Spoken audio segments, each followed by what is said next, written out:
The day before graduation, I personally pushed my girlfriend toward the fake rich boy who ruined my first life. I did it in front of the Alumni Center, under the glass canopy where Northbridge University had hung blue and gold banners for commencement weekend. Students stopped, parents turned, a few seniors raised their phones. My girlfriend, Audrey Hart, stood between me and Derek Walsh with tears shining in her eyes, wearing the expression she always used when she wanted the world to believe she was being forced to choose. Derek stood beside his black Mercedes with one hand in his pocket, a silver watch on his wrist, and that polished smile rich boys wore when they thought everyone else was too poor to question them. In my first life, I had shouted, I had grabbed Audrey's wrist and begged her not to be stupid, had told her Derek was lying, had told her the Mercedes was leased, the watch was fake, the family fund was a shell company, and the overseas position he promised her did not exist. Audrey had cried in front of everyone, Derek had held her shoulder, students had recorded. By midnight,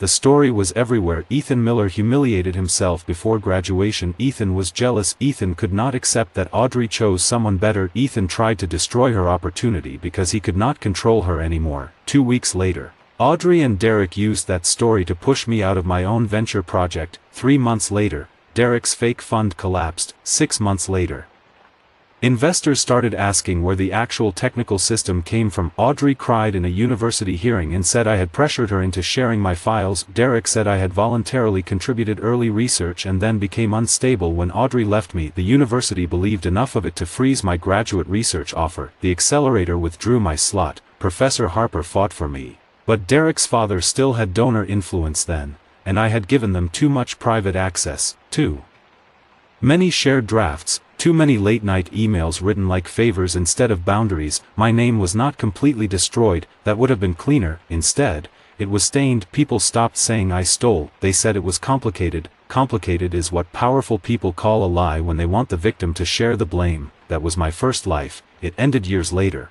not with dramatic revenge, but with a quiet email rejecting me from a research partnership because of historical concerns regarding authorship conflict. By then, Audrey had already disappeared from Derek's life, Derek had disappeared from campus circles, and I had spent years paying for a mistake I made out of love. Then I woke up, back in my senior apartment, back at Northbridge, back on May 18, the day before graduation, the day everything had begun to fall apart. At first, I thought I was dreaming. My phone alarm rang at 7:00 a.m., the same cheap sound I had used in college. My graduation gown hung on the closet door, my engineering thesis binder sat on my desk, my old backpack leaned against the chair with the same torn strap I had sewn twice because I hated wasting things that still worked. Rain tapped against the window, a half-empty coffee cup sat beside my laptop, the wall calendar said, May 18, one day before graduation. My phone lit up, Audrey Hart, can we talk before tomorrow?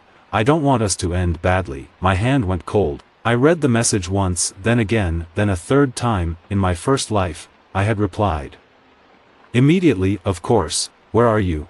Are you okay? She had answered, Alumni Center, 4 p.m. I had gone with flowers, like an idiot. No, not an idiot, man who still thought love deserved defense, that distinction mattered. I sat up slowly, my chest felt too tight. I walked to the bathroom, turned on the sink, and splashed cold water over my face until my breathing steadied. Then I looked in the mirror, same face, same tired eyes, same scar near my jaw from freshman year when a sensor casing cracked in Lab C.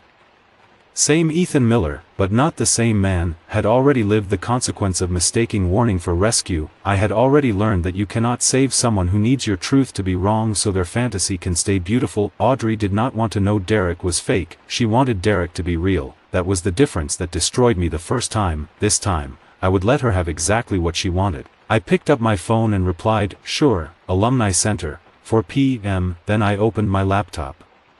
Before breakfast, I revoked Audrey's access to every shared file connected to my research, old prototype diagrams, field simulation data, pressure anomaly logs, outreach notes, grant drafts, investor summaries, pitch decks, the early version of the modular diagnostics framework she had once asked to borrow for structure, shared folder permissions, cloud backups, lab collaboration notes, presentation drafts, everything. I changed passwords, exported access logs, downloaded timestamps, created backups on an external drive. Then I sent Professor Elaine Harper a clean email. Professor Harper was my engineering advisor, and in my first life, She had been one of the only people who tried to protect me after the damage was done. This time, I was not going to make her fight with empty hands. Subject: Project Documentation and Access Boundary. Professor Harper. Ahead of graduation and the Senior Venture Preview, I am confirming that all materials related to adaptive modular diagnostics for low-cost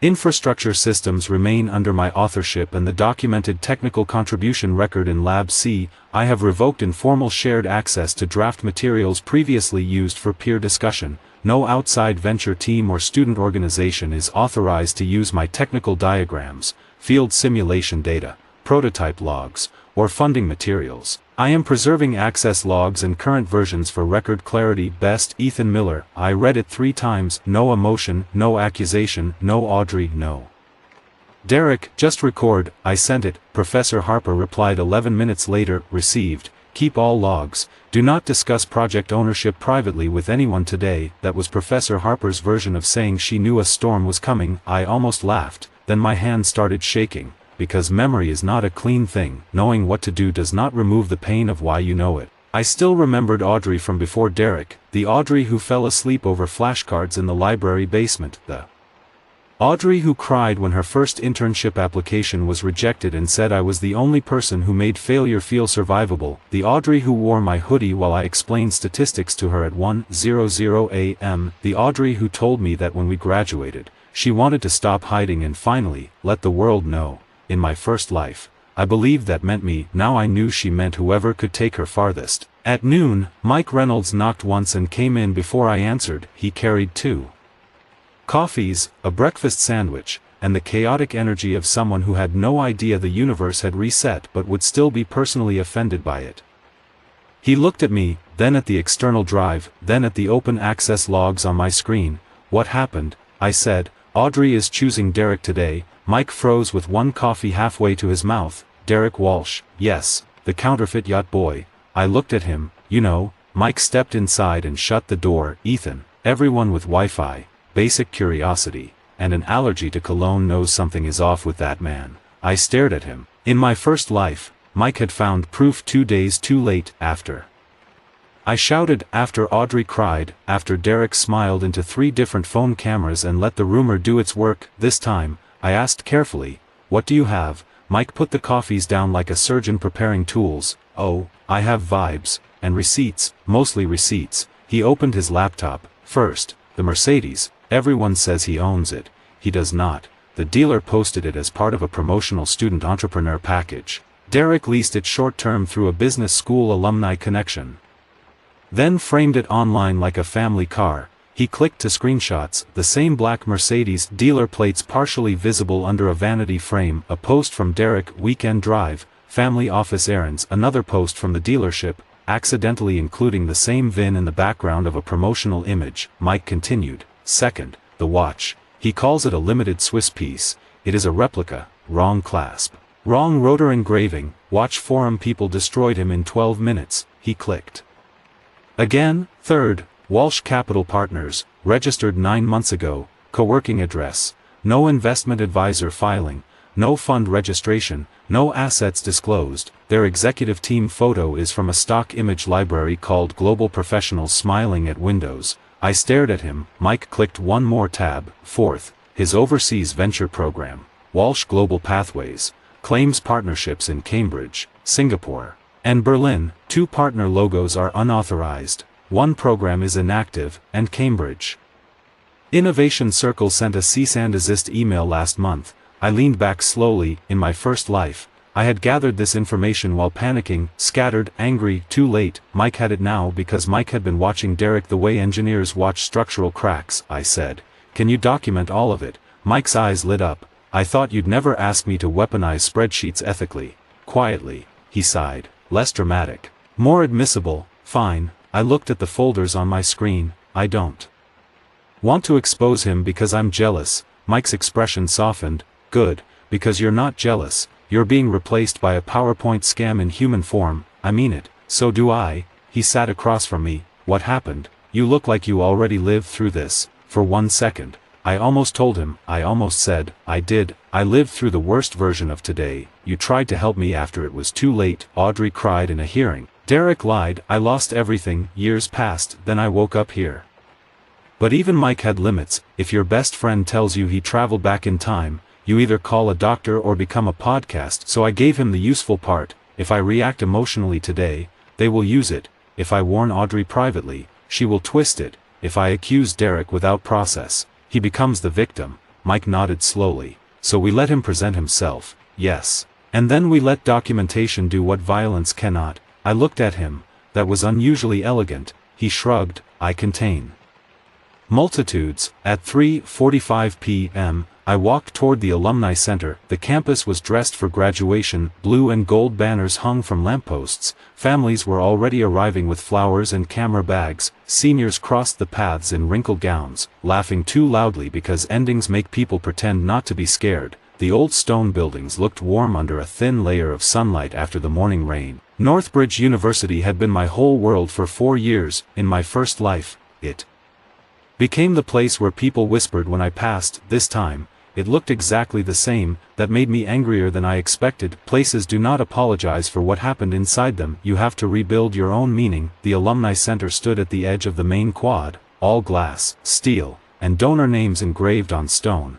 I saw the Mercedes before I saw Audrey, black, polished. Hazard lights blinking at the curb like it had permission to occupy space. Derek leaned against the hood in a tailored suit, one hand in his pocket, his fake silver watch catching the light. Audrey stood beside him, not behind him, beside him. That was how she wanted me to see them. Her hair was loose over one shoulder. She wore a white dress under a light coat. Her eyes were already wet. She had prepared the tears before I arrived. I stopped several feet away. Ethan, she said. I nodded. You wanted to talk. Derek smiled. Miller. I looked at him. Derek. The calm bothered him. I could see it. In my first life, I arrived already wounded. He had only needed to press. This time, he had to work harder. Audrey took a breath. I don't want tomorrow to be awkward. It probably will be. Her expression faltered. Derek laughed softly. Audrey continued. I care about you. I really do. But I've been thinking about my future, and I need to make choices that align with where I'm going. I said. Derek. Audrey blinked. I didn't say that. You didn't need to. Derek's smile widened. Audrey looked between us, suddenly uncertain. Ethan, please don't make this ugly. I'm not. You sound cold. I'm listening. She hated that. Audrey knew what to do with anger. She knew how to cry against it. She knew what to do with pleading. She knew how to soften and retreat and leave a man apologizing for being hurt. But listening was dangerous. Listening gave her words no place to hide. Derek stepped forward. Look, Ethan, I know this hurts, but Audrey and I have been talking, and she deserves a life with real opportunity. My family can help her with overseas programs, venture access, donor circles. You're a good technical guy, but you don't understand how these rooms work. That was almost word for word from my first life. A cold, strange peace settled over me. The script was real. All I had to do was stop playing my old role. I said, you're right. Derek blinked. Audrey stared. I continued. If Derek can give you the future you want, you should go with him. The air changed. Students near the steps slowed. A few turned. Someone whispered. Audrey's mouth opened slightly. What? You said your future is with him. I'm not stopping you. Derek recovered first. Well, good to see you finally understand. But his smile was less steady now, because he did not want me to understand. He wanted me to resist. He wanted a fight he could win in front of witnesses. I looked at Audrey. Do you choose him? Her eyes flicked toward the students watching. This was not the scene she expected. She wanted tragedy, not testimony. She swallowed. Yes, say it clearly. Derek frowned. Audrey's cheeks flushed. I choose Derek, because, that's not necessary. It is for me. Derek stepped in. Don't interrogate her. I looked at him. I'm making sure she is not confused later. Audrey's face tightened. I choose Derek because he understands the future I want. He has access, vision, and support. He can bring me into rooms you can't. There it was, clean, public, hers. I nodded once. Good. Then I stepped aside. Audrey looked shaken. Derek placed his hand on her back. I watched her accept it. Then I did something that made half the steps go silent. I reached out, gently took Audrey's hand from the space between us, and placed it on Derek's sleeve. Not hard, not dramatic, not possessive, clear. If this is the future you want, I said, go to him." Audrey went still. Derek's expression flickered. The watching students murmured. Mike stood near the side entrance pretending to look at a campus map. Phone angled down but recording. I looked at Audrey one last time. No anger, no argument. No warning. "You're choosing as an adult, I accept that." Her voice came out small. "Ethan," I said, "congratulations." Then I turned and walked away. The hardest part was the first 10 steps. Every nerve in my body wanted to turn back, not because I wanted her, because the old version of me still wanted to save the story, explain the fake Mercedes, expose the fake watch, tell her the man she thought was a door was a cardboard cutout. But I had done that before. I had given her truth before she wanted it. She turned it into control, so I kept walking. Mike caught up with me near the engineering archway. For once, he waited before speaking, then he said, "That was either emotional maturity or cold-blooded psychological chess, both." "You physically placed her hand on the fraud." "I placed her hand on her choice." Mike looked back. Audrey was still staring after me. Derek was speaking into her ear. "Are you okay?" Mike asked. "No." "Good. Honest answer." I looked ahead at Lab C, but this time, I'm clean. That night, Audrey posted a photo of Derek's Mercedes, no caption, just the car, his hand on the steering wheel, her graduation nails visible near the frame, a soft announcement without the courage of words. Derek reposted it. Tomorrow. Mike sent me the screenshot and wrote, "Permission to vomit academically." I replied, "Denied." He wrote, emotionally, "Approved." I slept 4 hours. That was 4 hours more than I slept in my first life. Graduation morning arrived clear and bright. Northbridge looked almost too beautiful. The main lawn was covered in white chairs, the stage had blue gold banners and the university seal. Families filled the pathways with flowers, cameras, and proud voices. Faculty lined up in robes. Graduates kept adjusting caps that refused to sit straight. Audrey arrived in the Mercedes. Derek opened the door for her like a prince in a commercial. She stepped out in a white dress under her black gown. Students stared. Some whispered, a few glanced toward me. I stood with the engineering graduates, calm enough that people looked disappointed. Public drama is a sport I had refused to play. Derek walked past with Audrey on his arm. He slowed near me. "Well," he said, "big day." I looked at him. "Yes." He smiled. "Try not to change your mind and make a scene." Mike appeared beside me with coffee. "He made the scene yesterday. You just didn't get the footage you wanted." Derek's smile tightened. Audrey looked at me. There was something nervous in her eyes now, maybe because I had not chased her, maybe because a choice stops feeling romantic when the abandoned person refuses to collapse. "Ethan," she said quietly, "I hope you have a good day." "You too." That disappointed her. I saw it. She wanted something sharp enough to prove I still belonged to her emotionally. I gave her nothing. The ceremony began. Names were called, speeches were given, parents cried, people clapped for students they did not know because graduation makes strangers generous for 3 seconds at a time. Derek crossed the stage with the business graduates, polite applause. Audrey crossed later, louder applause. She was still Audrey Hart, beautiful, popular, skilled at being watched. When my name was called, Professor Harper stood from the faculty row. "Ethan Miller, College of Engineering, highest distinction, venture research candidate." The engineering section clapped hard. Mike shouted, "Clean logs." President Marsh looked startled. Professor Harper did not. Audrey turned her head slightly. Derek did not. To him, highest distinction was cute, useful, still not rich. After commencement, everyone moved toward the Alumni Center for the senior venture preview and donor reception. That was the real battlefield. In my first life, the reception became the place. Derek claimed Audrey publicly. I lost control, and their narrative became official before any facts arrived. This time, I walked in with Mike, Professor Harper, and 2 external files backed up in 3 locations. No flowers, no pleading, no shared folders open, just record. The donor hall glowed under chandeliers. White flowers lined the stage. Screens displayed student venture teams. Alumni donors milled around with champagne. Student founders stood nervously beside posters, each trying to look like they had slept recently. Derek's table was near the front. Walsh Global Pathways founder, Derek Walsh, strategic associate, Audrey Hart. The poster promised overseas venture placement, family office-backed funding, founder mentorship, and international access for elite graduates ready to scale beyond campus. Family office-backed, elite, access. Derek had built a whole religion out of words Audrey wanted to believe. Audrey stood beside the table, hands folded. Her smile was polished, but her eyes were not. Derek saw me approach and smiled. "You came." "I was invited." His eyes flicked to Mike's folder. Still carrying paperwork like a security blanket, Mike patted the folder. Paperwork has defeated better men than you, Derek laughed, then leaned toward me. You handled yesterday better than expected. Keep that energy, don't embarrass Audrey today. I looked at Audrey.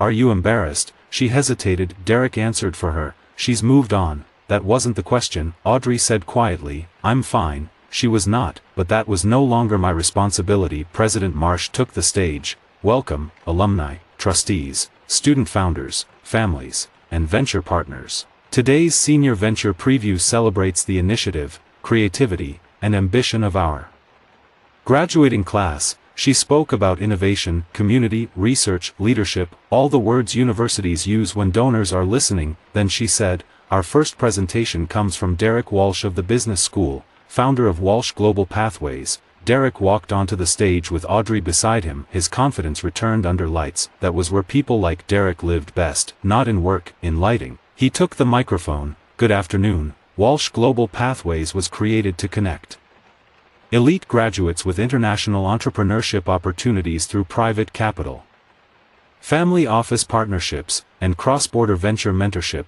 The first slide appeared, a world map, lines from New York to London, Singapore, Berlin, and Dubai. Audrey clicked to the next slide. Logos appeared, Walsh Capital Partners, European Founder Exchange, Singapore Venture Bridge, Cambridge Innovation Circle, Berlin Venture Fellows. 3 logos were unauthorized, 1 program was inactive, 1 had no relationship with Derek at all. In my first life, I shouted that from the floor. Nobody believed me, because I sounded like an ex-boyfriend bleeding in public. This time, I stood silently near the back wall. Derek continued, our first cohort will include high-potential graduates positioned for overseas market entry. Audrey Hart will serve as Strategic Associate for International Outreach and Founder Development. Audrey smiled, her hands shook slightly around the clicker. Derek looked toward the donor tables. We are currently finalizing a 7-figure commitment from private investors, with initial placements expected this summer. A few donors nodded. Someone took notes. Audrey relaxed a little. Derek had given the room what it liked, confidence before evidence. Then President Marsh said,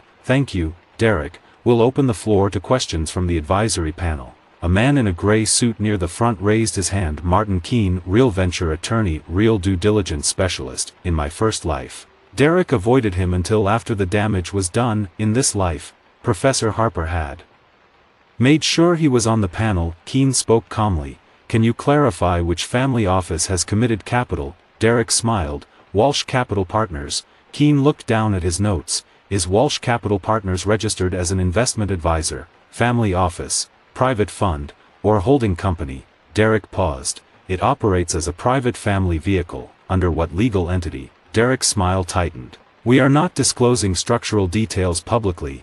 Keene nodded. You included the claim in a student funding presentation. The structure is relevant. Audrey looked at Derek. Derek clicked to the next slide. Let's focus on opportunity. Mike whispered beside me. Opportunity is not a corporate registration category. The next question came from Professor Harper. Your program uses the phrase, confirmed overseas placements. Which institutions have signed placement agreements? Derek said. We have verbal alignment. With whom? Partner contacts, names. He smiled. Some relationships are confidential. Keene leaned into his microphone. Not when used to solicit student participation and donor funds. The room shifted. Small change, big meaning. Investors do not panic at missing proof immediately. They get quiet. Quiet is worse. Derek's confidence began cracking around the edges. Then Mike stood. President Marsh's face tightened before he spoke. Mr. Reynolds. Mike lifted his folder. With permission from the advisory panel, I'd like to submit public documentation relevant to Walsh Global Pathways claims. Derek's face darkened. What is this? I looked at Audrey. She looked at me. For the first time since I pushed her toward him, she looked afraid of the man standing beside her. Keene said, submit it. Mike walked forward and handed over the folder. Derek snapped. This is harassment. I stood. No, I said. This is due diligence. Mike's documents went onto the screen one by one. Walsh Capital Partners. Registered 9 months ago. Business address. Co-working suite. Temporary Mailbox, no fund registration, no disclosed assets, no investment advisor filing, no evidence of capital commitment. Then the Mercedes short-term lease through a dealership promotional program not owned by Derek Walsh, vehicle used in 3 social media posts suggesting family ownership. Then the watch replica model identified by serial mismatch and incorrect clasp. Then the overseas partnerships. Cambridge Innovation Circle, no relationship with Derek Walsh or Walsh Global Pathways, European founder. Exchange, logo used without permission, Singapore Venture Bridge, inactive program page, Berlin Venture Fellows, no registered partner agreement. Then the vendor complaint, a design contractor for Derek's pitch website had not been paid. The room went silent. Audrey looked physically sick. Derek pointed at me. "You set this up," I said. "No, you published it," Mike added. Public claims create public footprints, a tragic theme. Keane turned to Derek. "Did you represent Walsh Global Pathways as funded?" Derek said, "We are in active discussions." "With whom?" No answer. Keane asked, "Did you promise Audrey Hart an overseas strategic associate role funded by this entity?" Audrey looked at Derek. He did not answer. Keane repeated, "Did you?" Derek's jaw tightened. Audrey whispered, "Derek." That one word was different now, not romantic. Terrified, Derek snapped, "Audrey, don't." The room heard him. Her face changed. The illusion broke in public, exactly as mine had in my first life, but this time, I did not touch it. President Marsh stepped to the podium. "The Walsh Global Pathways presentation is suspended pending review." Derek shouted, "You can't do that." Keane said, "It was not approved for solicitation without documentation." Professor Harper added, "And any attempt to attach student names, projects, or university affiliations to this entity will be frozen until claims are verified." Audrey stepped away from Derek. He noticed. "You're backing away now," she whispered. "You said your family fund was real." Derek laughed bitterly. "You wanted it real." That sentence struck her harder than any document, because it was true. He had lied. She had wanted to be fooled. The major investment announcement began 20 minutes late. By then, the room was buzzing. Derek had been taken aside by university counsel. Audrey sat alone near the back, no longer on stage, no longer glowing, no longer holding Derek's sleeve. President Marsh returned to the podium with a controlled expression. "Northbridge University will now proceed with today's major announcement." The screen changed. Miller Global Times. Northbridge University Research Commercialization and Student Builder Fund. Initial commitment, $200 million. Audrey looked up slowly. Derek, still near the side wall with counsel, looked confused. Then my father entered. Daniel Miller, founder of Miller Global, chairman of the Miller Future Foundation. "And my father." The room stood. Audrey froze. Derek's mouth opened. Dad walked to the stage and took the microphone. "I came today to announce a fund designed to protect student builders from exactly what this room just witnessed."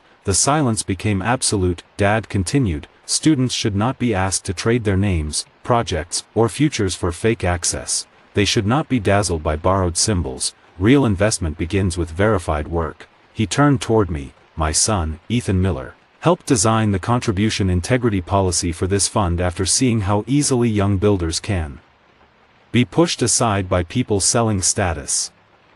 The screen changed again. Founding student policy advisor Ethan Daniel Miller. Audrey covered her mouth. Derek stared at me like the universe had cheated. I walked onto the stage. In my first life, I had stood in this room shouting that Derek was fake while everyone thought I was jealous. In this life, Derek's own documents had spoken first. I took the microphone. "I'm not interested in humiliating anyone for being fooled," I said. "Most scams work because they sell something people already want to believe." Audrey lowered her head. I continued, "But when fake status is used to take real work, real names, or real opportunities from students, the answer has to be structure. This fund will require verified contribution records, real entity disclosures, and independent review before any student venture receives support." Mike started clapping, then Professor Harper, then the engineering students, then the donors. Derek walked out before the applause ended. Audrey did not follow him. That was the first honest choice she made all day. The university review began that evening. Derek tried to frame it as a misunderstanding. The Mercedes was aspirational branding.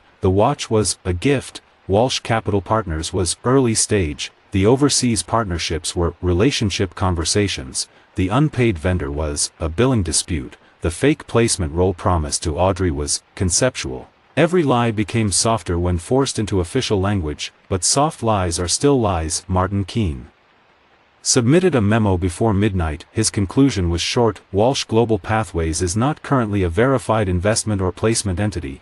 It should not be permitted to solicit students, donors, projects, or university affiliation without full documentation. Professor Harper submitted another memo. Hers was colder. No student venture affiliated with this entity should receive access to technical projects, student research, or university-backed presentation opportunities until authorship, entity status, capital claims, and partnership claims are verified. Dad's Foundation Council submitted the third memo. One sentence mattered most: the Miller Future Foundation will not fund any program, accelerator, or student venture environment where unverified wealth claims are used to pressure student builders into surrendering work, credit, or opportunity. By morning, Walsh Global Pathways was suspended from all university activity. Derek's Venture Society privileges were frozen. His student leadership award was placed under review. Students who had signed interest forms for his overseas program received formal warnings. The university demanded documentation of all partnership and capital claims. Derek could not produce it. Audrey sent me no messages that night. That surprised me. Then,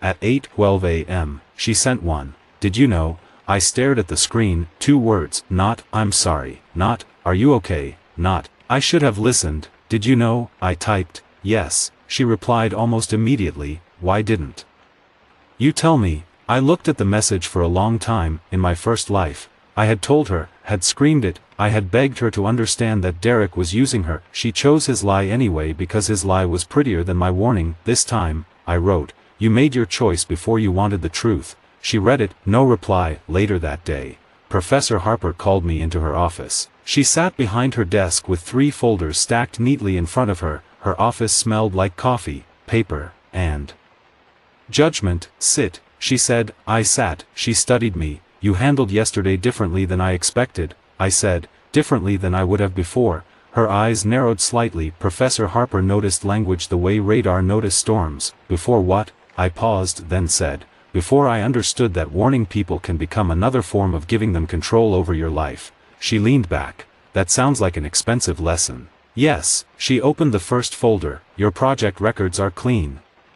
Your file access changes yesterday morning were properly logged. Audrey has no current authorization to use your technical materials. Good. I nodded. She opened the second folder. Derek's entity claims are a mess. The university will separate his case from yours unless he attempts to drag your project into it. He will. I know. She opened the third folder. That is why we are getting ahead of it. Inside was a contribution record for my project, Adaptive Modular Diagnostics for Low Cost Infrastructure Systems. Principal Researcher, Ethan Miller. Sensor Architecture Contributor, Lily Carter. Faculty Advisor, Professor Elaine Harper. Outreach Draft Review, Audrey Hart, Limited, Non-Authorial. No ownership claim. No Derek Walsh. No Walsh Global Pathways. No Venture Society assignment. No ambiguity. Professor Harper pushed it toward me. Review and sign only if accurate.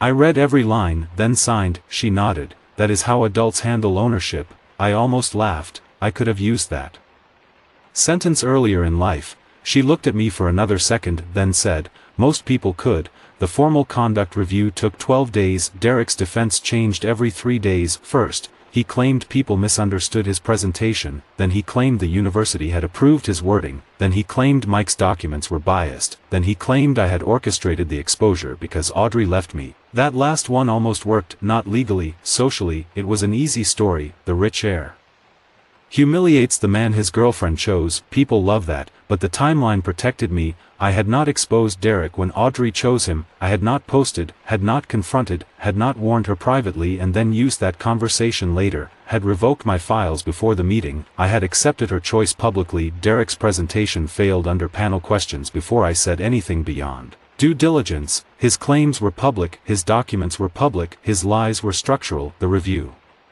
board could see it. Mike's recording of the Alumni Center conversation became useful too. Audrey choosing Derek because he had access, vision, and support. Me saying, no anger, no argument, no warning, you're choosing as an adult. I accept that. The conduct officer played that line twice. Derek's attorney tried to argue I had manipulated the scene. The officer asked, by accepting the decision. No answer. Audrey's interview was the most important. She could have lied. In my first life, she did. This time, Derek had already been exposed before he could coordinate her story. She told the truth, mostly. Dr. Levin, the independent investigator, asked her, "Did Ethan Miller threaten you after you chose Derek Walsh?" Audrey said, "No." "Did he attempt to prevent you from leaving?" "No." "Did he accuse Derek of fraud during the conversation?" She hesitated. "No." "Did he warn you?" Her eyes filled. "No. He said I was choosing as an adult." "Did Derek Walsh represent Walsh Global Pathways as funded?" "Yes." "Did you believe him?" "Yes." "Why?" Audrey looked down. "Because I wanted to." That sentence went into the report. I read it later. For some reason, it hurt more than if she had blamed me, because truth can still hurt when it arrives late. The review found Derek responsible for misrepresentation of entity status, unauthorized use of partner logos, misleading claims regarding overseas placements, and improper solicitation of student participation under false funding assumptions. He lost venture society privileges. His leadership award was revoked. His endorsement for a postgraduate entrepreneurship fellowship was withdrawn. Walsh Global Pathways was barred from using Northbridge affiliation. Richard Walsh, his father, issued a public clarification that there was no Walsh family-backed venture fund connected to Derek's student program. That clarification spread faster than any official report. The Mercedes went back to the dealership. Someone filmed it being loaded onto a transport truck outside Derek's apartment. Mike sent me the video with one message, no caption needed. Then, 2 seconds later, "Actually, I have 17 captions," replied, "Do not post them." He wrote, "I have grown." He posted none. I was proud. Audrey lost less formally but more personally. The overseas associate role did not exist. Her plan to attach herself to Derek's international venture pipeline disappeared. Her attempt to use my project's outreach notes in a late fellowship supplement failed because Professor Harper's contribution record clarified her limited role. She kept her degree, she kept some friendships, she lost the story of herself she had been trying to buy. That is harder than it sounds. People can survive losing a man, they struggle more with losing the mirror that made them look ambitious. A week after commencement, Audrey found me outside Lab C. It was early evening, the campus had emptied into summer quiet. The trees along the engineering courtyard moved in warm wind. Construction crews were installing temporary signs for the new research commercialization lab funded by Miller Global. Inside, students were moving equipment into the maker space. Audrey stood near the glass doors wearing a pale gray dress. No Derek, no perfect makeup, no Mercedes waiting at the curb. She held a folder she never opened. "Ethan," she said. I stopped several feet away. She swallowed. "I'm not here to ask you to fix anything." "Good." She flinched. "I deserve that." I waited. "I'm sorry." I said nothing. "I'm sorry I chose him because I thought he had access you didn't. I'm sorry I let him make me believe you were small. I'm sorry I wanted his future to be real so badly that I ignored every sign." Still closer. "And I'm sorry that when you pushed me toward him, I thought you were being cruel. You were letting me choose." I looked at her. "No," I said. "I was refusing to be blamed for stopping you." She nodded slowly. "That's fair." Her eyes filled. "Did you know he was fake?" "Yes." The word hit her. "You knew?" "Yes." "Why didn't you warn me?" There it was, the question I had been waiting for. I almost smiled, but there was nothing funny about it. "I did." She frowned. "No, you didn't. Not in this life." Her confusion deepened. I shook my head. "It means you would not have believed me." She looked down. For once, she did not deny it. "No," she whispered. "I probably wouldn't have." That was the most honest thing she had said to me in months. She wiped her face. "If I had chosen you yesterday, would you have told me about your father?" Eventually, her breath caught. "I really ruined everything." "No," I said. "You revealed everything." She looked up. "You revealed Derek, you revealed yourself, and you revealed who I become when I stop trying to save people from choices they want to make." Audrey cried quietly. "Can you forgive me?" "Not today." She nodded. "I know."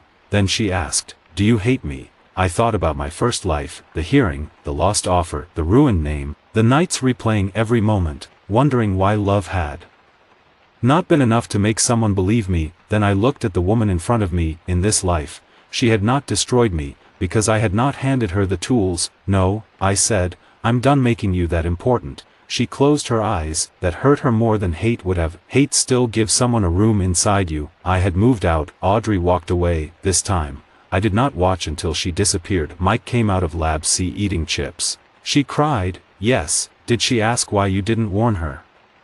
"Yes." Classic. I looked at him. He offered the bag. "Want one?" I took a chip. Mike leaned against the wall. You know, pushing her toward him was cold. Yes. Necessary. Yes. He nodded. Good. I support cold when it prevents future lawsuits. By fall, the Miller Fund launched fully. The official name was Northbridge Miller Student Builder Fund. Mike called it the fake rich boy filter. Professor Harper refused to put that on any document. The first policy rule was printed at the top of every student venture application. Claims of capital, partnership, title, and contribution must be verified before presentation. Dad liked that rule. He said it would save honest students from dishonest confidence. Mom said she preferred rules that fit on one line. Mike said the rule needed a mascot. No one listened to him. The first cohort came through with messy projects, honest mistakes, nervous founders, and bad slides. Some teams exaggerated market size because every 22-year-old founder thinks their project is $1 billion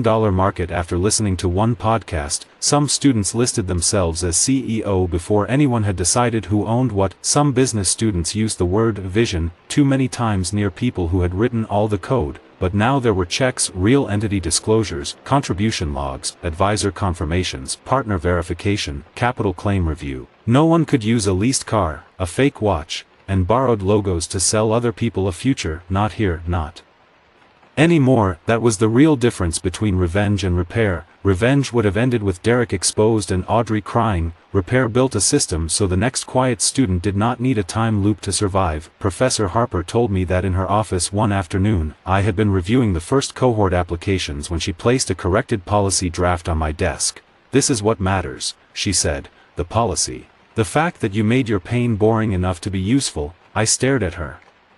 That may be the strangest compliment I've ever received. It is a strong compliment. From you, I believe it. She looked toward the lab floor where students were arguing over a drone-based inspection system. People like Derek thrive when harm stays dramatic, drama fades, procedure remains. I wrote that down. Mike later saw it in my notebook and said, Professor Harper speaks like a courthouse with cheekbones. I told him never to say that aloud. He said he valued his diploma enough not to. Months passed. Audrey became a quieter presence on campus. I saw her once at the Career Center, reviewing applications with a counselor. No Derek, no donor circle, no dramatic approach. She looked up through the glass and saw me. We nodded. That was all. It felt right. A clean ending does not always need a final speech. Sometimes it is just two people recognizing that the old story no longer has permission to continue. Derek tried to recover socially. At first, he posted motivational quotes about resilience, failure, and being targeted when you think bigger than others. Nobody important engaged. Then he tried to launch another consulting page without the Walsh name. Mike found it in 11 minutes. I told him to leave it alone unless Derek used Northbridge students again. He will, Mike said. Then document. Don't perform. Mike sighed. You've become governance Batman. Please never say that again. 2 months later, Derek sent me a message through a mutual classmate. Tell Miller he only won because he had real money. Mike wanted to reply with a full analysis. I said no. Dad read the message and said, people who fake wealth always think real wealth is the point. Mom said, too long. Dad said, still true. I archived the message, not because I cared, because records matter. That became a habit, maybe too much of one, but after living through a life where private confusion became public guilt, I preferred clean files to clean feelings. Winter came, the lab grew. My own project entered the commercialization track under strict review. Professor Harper refused to let me skip any step even though my father funded the program. Especially because my father funded the program, I had to submit contribution logs, technical milestones, external validation, budget details, and a founder role statement like everyone else. Mike loved that. Imagine being the heir and still being bullied by paperwork. Professor Harper said, that is called governance. Mike said, governance is emotionally violent, she said, only to the guilty and the disorganized. He looked at me. I feel attacked. You are disorganized. Exactly. Lily Carter joined my technical review team that winter. She was quiet, brilliant, and sharper than most people realized until it was too late. In my first life, I had not noticed her early enough because I was too busy trying to rescue Audrey from choices Audrey wanted to make. This time, I noticed, not romantically at first, honestly. Lily cared about the work. She did not ask me to make her look smarter. She asked me to tell her where the model failed. The first time she reviewed my diagnostics pipeline, she circled 3 assumptions and said, these will break under cold weather drift. I stared at the page. She added, "Sorry, no," I said, "that's useful." Her shoulders lowered slightly. People don't usually like that much correction. I'm learning to value the people who correct the work instead of flattering the person. She looked at me. That sounds like a lesson with scars. Yes, she nodded. Good, scars are data. I laughed. For real, that surprised me. It had been a long time since laughter felt like something my body made instead of something I owed the room. Spring brought the first major student showcase under the new rules. No fake partnership claims survived. No unverified fund names appeared on slides. No business student could list strategic founder without showing what strategy they had actually built. Several people complained privately that the process was too strict. Professor Harper framed the complaints not literally, but spiritually. She said, "If honest documentation ruins your pitch needed ruining." Mike did make that into a mug. She confiscated it, then kept it. Graduation season came again for the first fund cohort, and I found myself standing near the same alumni center where I had pushed Audrey toward Derek. The glass canopy reflected the late afternoon sun. No Mercedes at the curb. No Derek leaning against borrowed metal. No Audrey with rehearsed tears. Just students moving equipment, families taking photos, and a nervous founder trying to tape a poster straight. Mike stood beside me. "You thinking about last year?" "Yes." "Regret it?" "I thought about the first life, how hard I fought to stop Audrey, how easily she turned my warning into control, how much damage came from trying to save someone who wanted the lie more than she wanted me. Then I thought about this life, the public choice, the clean timeline, the exposed fraud, the fund, the rules, the lab, the quiet students now protected by boring paperwork." "No," I said. Mike nodded. "Good." Then he looked at the curb. "You know, that was still cold." I smiled. "You've mentioned, I respect it more with time. That sounds like growth. Don't spread rumors." Late that evening, after the showcase ended, I returned to my office and found an envelope under the door. No return address. Inside was a handwritten note. "Audrey." I recognized her writing immediately. "Ethan, no, I don't have the right to ask for a response. I'm leaving Northbridge next month for a smaller program in Oregon. I wanted to say this before I go. For a long time, I told myself you abandoned me to Derek's lie. That was easier than admitting I chose it. You were right. I would not have believed you if you had warned me. I wanted Derek to be real because I wanted the version of myself that came with him. I am sorry for making you responsible for my choices. I am sorry for using your calmness as proof that you didn't care. I am sorry for only respecting your boundaries after they protected you from me. You told me I revealed everything." I hated that sentence. Now I think it was the only honest gift you gave me at the end. "I hope your life is clean from here, Audrey." I read it twice, then folded it back into the envelope. Mike came in without knocking. He saw my face. "Bad news?" "No." "Good news?" "No." "What kind of news is left?" "Old news." He nodded as if that made sense. Maybe it did. I put the letter in my record folder, not to preserve evidence. That part was over. I kept it because some apologies do not repair damage but still mark the place where someone stopped lying to themselves. That has value, limited value, but value. The night before I moved into graduate housing, I cleaned out my senior apartment. I found the old version of Audrey's message on my phone. Still archived. "Can we talk before tomorrow? I don't want us to end badly." I stared at it for a long time, then deleted it, not because records no longer mattered.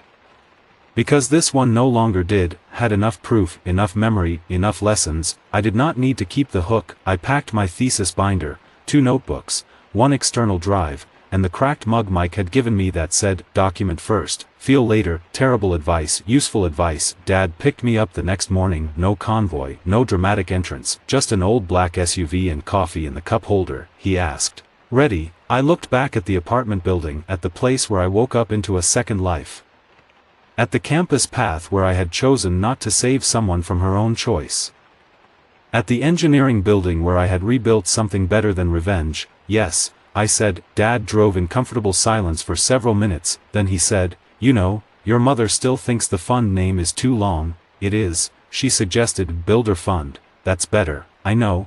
I told her it was mine. I laughed. Dad smiled. After a while, he asked, "Do you ever feel guilty?" I knew what he meant. Audrey, Derek, the choice, the push, the silence. I watched Northbridge disappear behind us in the side mirror. "Yes," I said, "sometimes." Dad nodded. "Good." I looked at him. "Good. Guilt can mean you still understand consequences, just don't confuse guilt with responsibility." I let that sit, then I said, I knew Derek was fake. Yes, I let her choose him. She had already chosen. I made it easier. You made it clear. Outside the window, the campus gates passed behind us. Dad continued. There is a difference between pushing someone into danger and refusing to stand between them.